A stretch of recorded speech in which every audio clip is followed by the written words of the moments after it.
Welcome to our latest van tour. This is van build number 20. Wow, we're in the 20s now.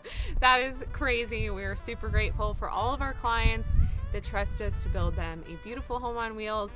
And this van truly has it all. It's crazy. This is the most in-depth build we've done with all sorts of upgrades and features that we honestly hadn't done up until this build. This is a 2022 170 3500 4x4 Sprinter, and we did a lot of upgrades on this one. Suspension, wheels, tires, black water tanks galore, and everything. Sound systems, it's pretty crazy. So let's go in and we'll show you the full tour.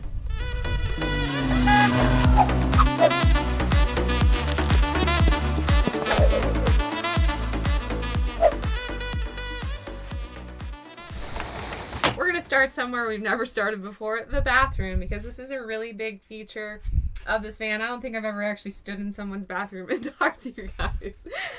The Nautilus shower, self-cleaning shower door, retractable, with the stripes, and it's not wrinkled because we actually know how to install these. There's a lot of conversion companies out there that install them a little wrinkly. This is the first time we've done a full tile shower pan. I'm standing in a tile shower pan that we custom made, and it turned out beautifully. Love the choice from the clients on the tile, and we did that because of the type of toilet they were using. Again, like I mentioned, this is actually a black water toilet, so it's just a flush toilet, goes to a black water tank underneath the van. Alex will talk more about that later. If you watched any of our other videos before, you know that we have definitely had the toilet talks with you guys. So you can watch our other videos to hear those conversations. I'm not going to go into that in this one. But this is kind of like our standard wet bath because we do have a toilet and a shower all enclosed in one space. Now again, we've had a lot of talks about those two. There's a certain reason why we like to enclose this all in one space. Be sure to check out those videos if you want to know why. All in all, this bathroom just turned out really nice, and I at first wasn't sure about their grout color, but it really ties in with the rest of the van. So let's talk about that. I feel like it ties in so well with the color of their cabinets. They opted for stained wood cabinetry in this van. It was a journey to get you, if I'm being totally honest. But I think we went through like 4 different stain choices before we settled on this one. And it's actually the Varathane brand, which is our favorite go-to brand. And we should have known our tried and true was the one that was going to come through and make these beautiful cabinets, beautiful stain panels that we did throughout this van. Just turned out so good. And if you're wondering about the color, I believe it's the sun bleached Varathane oil-based stain. Another new thing that we did in this van was, instead of doing solid surface countertops, these clients opted for siltstone, which is a quartz composite countertop. Turned out really nice. Looks a little bit more like that marbly quartz that a lot of people like, but it has similar properties to Corian solid surface countertops, which is what we typically use. All in all, I think this turned out beautifully with their deep stainless steel sink, their chrome faucet. It just all tied together really nicely. Also, because we are in the 170 Sprinter, their kitchen turned out very large, which is super nice. Again, most of our clients do not opt for a built-in cooktop because they want to keep this countertop nice and open. What they do instead, store their induction cooktop in a drawer, pull it out when you need to, plug it in into the outlet in the backsplash here, cook, clean up, put all your stuff away. That way, again, you're not getting rid of the countertop space, and induction cooktops with the glass tops are prone to breaking if you drop something on them, so that's just something that you would want to look out for if you do decide to build it in. Make sure you don't drop something on it. Now, I haven't even talked about what's behind me. There's a lot. This is also part of the kitchen. We have a microwave. First time doing a microwave, but a lot of our new clients coming up that you'll see in later van tours are actually opting for this microwave. We probably should have taken the sticker off, but we'll do that after. The client needs the warranty info. Oh, well, we'll peel this off later. So we have our microwave up top. We have a 130 liter isotherm fridge, and in this compartment is their sound system, which is pretty wild. It is actually a home audio system that the client really wanted in this van, so we made it work. Maybe Alex will go into those specs because I don't know much about it. They also have satellite TV, so the receiver for that is in here. And then they have more storage underneath. So like I said, lots of storage in their kitchen, tons of drawers. We also were able to incorporate a drawer underneath their fridge. Now, speaking of storage, we have storage up front that I didn't mention, which is the headliner shelf. We build that standard in all of our vans.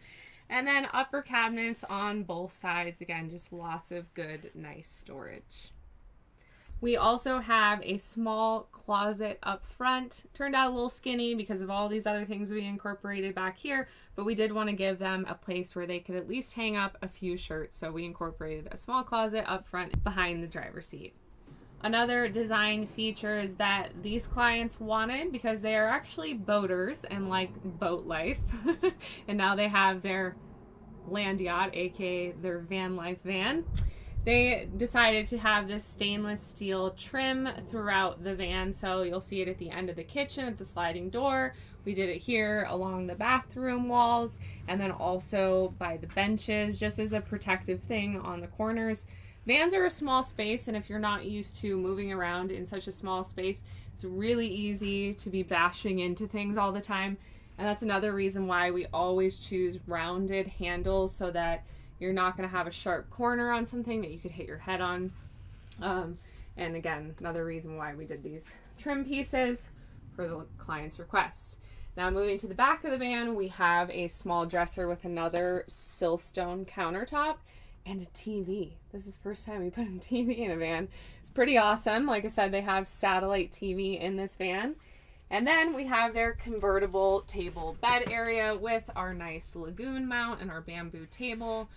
Turned out beautifully back here. This is our beach house layout. This was a modified beach house layout with all the amenities that we added in for these clients. But this is one of our most popular layouts, even for other people that have built it based on our van layout guide spec floor plans. The beach house is just so functional and beautiful. Lots of storage. And if you want to get all the dimensions, specs, and everything about this van, all the things that we use, be sure to check out our van layout guide down below. I'll leave a link down there. You also get access to a private community where you can connect with me and Alex and all the other people that are building their van in that group, which is super fun to watch, all the DIYers. Vans come to life. So, hope to see you in that. Like Sarah said, we do have a lot of upgrades. This van in particular has been probably the most challenging build that we have ever done. A few reasons. One, the stereo system. So cutting and installing the speakers in the ceiling after we already had the majority of the ceiling installed. Two, the amount of 120 volt power draw required because of the stereo system, plus the microwave and the satellite dish that they wanted to add as well. And additionally, the black water tank for the toilet. We have not done a black water tank in a Sprinter van before. There's a lot of black water tanks you can find out there, but finding the right one that fit, and then how to install that and vent it properly. Something we haven't talked about before is that I am actually RVIA Level 1 Technician Certified. So I've gone through the RV Industry Association technical training course, and one of the things that you learn in there is that any black water tank that you're going to install needs to be vented through the roof of the vehicle. So we had to actually vent that tank, which is underneath the van, through the roof, which was a fun challenge.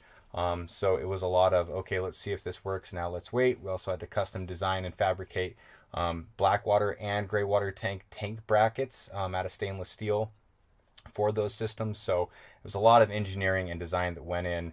So it definitely dragged the design and build process on a little bit longer than typical. But let's show you some of those fun features. The TV, which is really nice. Again, this is something that more clients are asking for now that they've seen it in one van. But these clients wanted a TV. They wanted the satellite dish. Now, if you look, this big cabinet that we designed right here, which houses the wine storage at the bottom, the 130 liter isotherm fridge, the stereo components, and then the microwave, well, all of that needs venting. So the home audio system in particular needs a lot of venting because one of the systems can actually get quite hot. The fridge also needs venting, and the microwave needs venting. So what we actually had to do was install this really cool vent system. There's two vents cut in. One pulls air in, one pulls air out. We did hide them nicely behind the TV. And then there is a control unit for that in their control panel. So we can actually set the temperature to 79 degrees in there.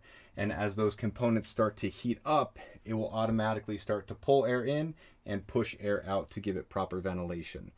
So that was a really fun challenge that we got to brainstorm on this build. Just like we do on all of our vans, we have the Serbo GX touchscreen located on their control panel. Again, all this is nicely hidden in a cabinet, so you don't have lights flashing at you while you're sleeping. But in here, you've got the nice flow chart, and then you can scroll through, and you can actually use this as the remote for the inverter to turn their 3,000 watt inverter on and off. Below this, we have a series of 5 12-volt switches. Now they have 12-volt ball valves on actuators that are installed on all of their gray water tanks, not the black water tank. That does have a traditional black water release to empty the black water tank into a dump site. But any of these switches for the kitchen tank drain, the shower tank drain, those will actually release the shower gray water tank and the kitchen gray water tank so that those can be dumped. We also have a switch for their satellite. We also have a switch for their wine guard, which is their cell phone and Wi-Fi booster.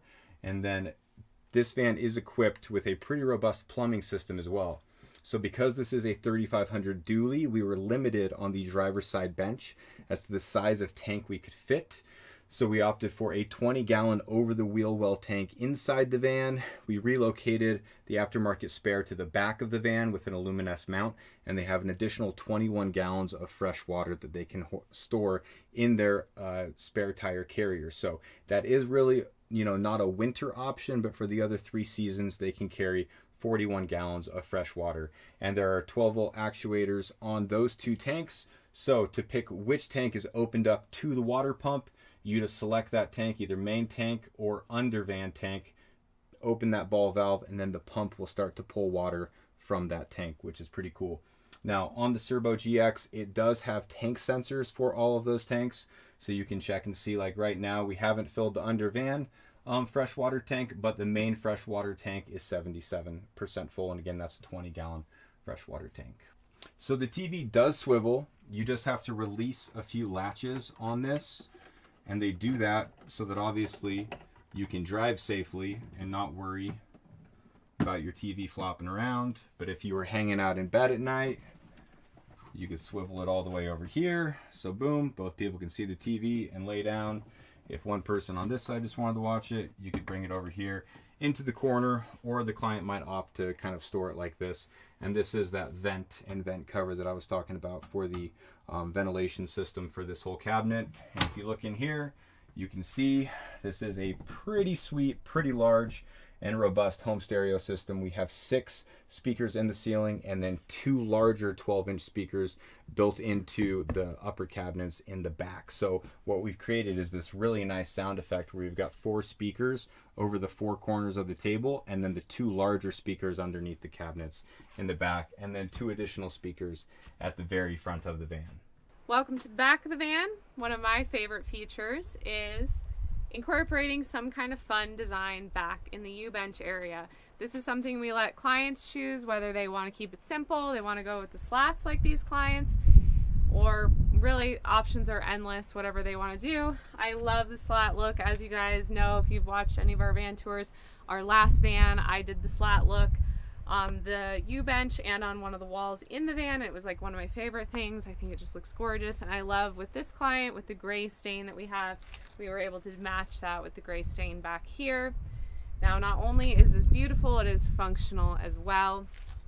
Inside this door, we have our water fill hose and a propane tank back here. This is just a small propane tank. I know nothing about it, so I'm not going to pretend that I do, but I know it is a propane tank.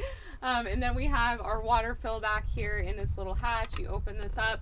Like Alex mentioned, they do have 2 tanks, so we've explained this a lot in a lot of other videos, but we use a hose that is outside of the van and not something that's cut into the outside of the van that could rust, leak water inside your van that you don't want.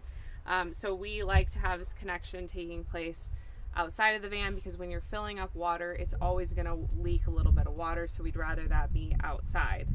This is a quick connect stainless steel hose as well, and we do have it labeled. They have 2 of these because they have the main freshwater tank inside their van, and then they have the freshwater tank that is in the spare tire carrier underneath the van. Alex just told me that this is a 10-pound refillable propane tank.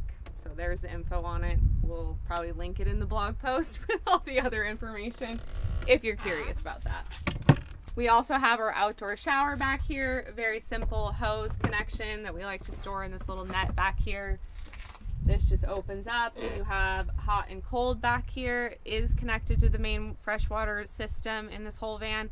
So it does run through the water heater, so you could have hot water back here and take a shower, rinse off after the beach, hose off the dog, whatever you need to do. Just a really nice feature to add to these vans.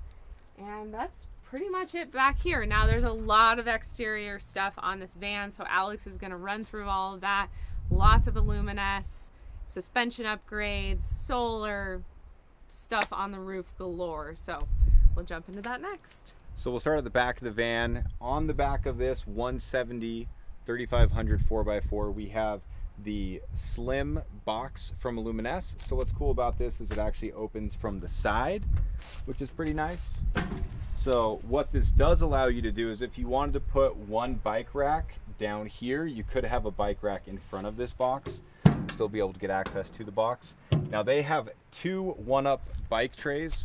You can order these directly through Illuminess when you order the rack setups. And so they are going to store their bikes up here. It is a little bit of a challenge to get a bike all the way up there, but lots of you out there do it and want it. Now, we did upgrade their wheels and tires. Though this is a 3500, we were able to find some upgraded wheels and tires from Ultra with a nice satin finish in black, along with the Falcon Wild Peak all-terrain tires. We did increase the wheel size just a little bit, or not the wheel size, it's still a 16-inch wheel. We increased the tire size a little bit, so we did have to also use the Van Compass wheel well modification kit so that we don't have any rubbing as they're driving down the road. So we have an upgraded spare tire on the back that matches the rest of the upgraded wheels and also the same tire size so that they could swap this out and not have any issues if they run into a flat on the road. We didn't do anything on the hitch because they have all of this other stuff added. So other exterior features, we did our typical exterior truck bed treatment spray, both our rust prevention treatment on the roof of the van with the color match, and we also did it at the bottom in black, which is just, I love the way this looks with this iridium silver paint color. And this looks extra shiny because we also did a ceramic clear coat on the exterior of this van that is just gonna make it super easy for them to keep clean. We have the Illuminess running boards on both sides, Illuminess double loop low profile rack up top, and the Fiamma F45S awning as well. A couple things a lot of our clients are doing now. Everyone's doing the WineGuard Connect 2.0 Wi-Fi and cell booster, but we also have been adding a Roam Adventure Co 95-liter storage box onto the roof rack. What's nice about this versus like your Thule or your Yakima mounted cargo box, those have to be on crossbars that run across the van, and then it raises the clearance height up quite a bit. Now with this one, it can sit at the bottom on the kind of the floor of the roof rack up there, so it still is raising your clearance height just a little bit, but not nearly as much as having a Yakima or a Thule roof rack cargo box up there. So they've got the 95-liter one up there so they can store their golf clubs in there when they are traveling. Again, as well as the satellite system, Wi-Fi booster, and they have 300 watts of solar mounted on their Illuminess roof rack with the Illuminess solar mounts. So lots going on up top and really all over this van. We do have the S-Bar D2 diesel heater located underneath the passenger seat. You can see the exhaust hose here in the front. You see these beautiful Ultra Motorsports aftermarket tires for this 3500. Beautiful Falcon Wild Peak tires, same ones we have on our Bronco. And we upgraded their suspension from Van Compass. This does not have an additional lift. All of the 4x4s come with a 2-inch lift from the factory, but we did upgrade the front shocks, the rear shocks, and bump stops, and we also replaced the leaf spring entirely. The rear leaf spring, we swapped that out for a 5,400 pound leaf spring set, which just gives this such a nice beefy look, really brings the butt back up again after you add all that weight in the back, and it handles beautifully. I've been driving it around a little bit, and if you don't have an upgraded suspension kit in your van, you're probably don't know what you're missing out on. We are still not done with the exterior features. We added a full exterior light kit to this van as well. So this is all rigid exterior lights. They have a beautiful 40-inch light bar mounted on the front of their roof rack. And then we have additional smaller pods from Rigid that we have located around on all sides of the van. And those are controlled through an aux beam controller, which is in the headliner shelf in their front cab area, right in the headliner, so it's easy to access and turn those lights on. So for privacy and also to help with insulation, we do have window covers for this van. Now we have kind of a combination where we have installed windows in the back. We build custom window frames with metal strips on the back, and we have Strawfoot Customs make custom window covers that fit in between the window frame and the window, so they are totally blackout, seamless, and they just work awesome. We've talked about those in other van tours, and we have also talked about the Wonderful. Now our good friend Scott, he has been designing some amazing high quality products that are in stock, so you don't have to wait for the custom order, and we have used those for the sliding door T-vent, also the front cab, the front side windows. They work really well, and one of the things that I love about them is that they fold up really nicely accordion style for storage in the headliner shelf. A couple of other things we did not mention. Number one are these seats. These are actually the Shieldman seats. These are leather seats, and they're heated, and they have the swivel. Obviously the driver, you can't really swivel around. They are just insanely comfortable compared to the seats that you're going to get from the factory. Like, there's just no match to these seats. I love them so much. There are also about 1 million adjustments that I don't know how to work. So again, I'm not going to pretend that I do, but they're really adjustable, just so nice and super comfortable. I never had back pain when I'm sitting in these seats. We had them in our last van, and they're so worth it. Below this seat, we have the S-Bar diesel heater. Like Alex was mentioning, the thermostat control is at the end of the kitchen. We do also have a vent fan and a 12-volt Dometic AC unit in this van. I'm not sure if we had mentioned that before, so just throwing that in here. But all in all, this van just turned out so beautifully, and we're so excited that this is van build number 20. I can't believe we have done 20 vans over the last 4 years. It's been 4 years since we've started building vans for clients. We've been building vans for 6 years now, which is just crazy. So really just feeling super grateful, and hope you guys enjoyed this tour. Hope that you maybe got some ideas from this van for your own conversion, whether you're building it yourself or having somebody build it for you. And yeah, maybe you'll see this van out on the road someday. We'll leave all the details about this van in a blog post link down below. And that's it for now. We'll see you guys next time. Bye.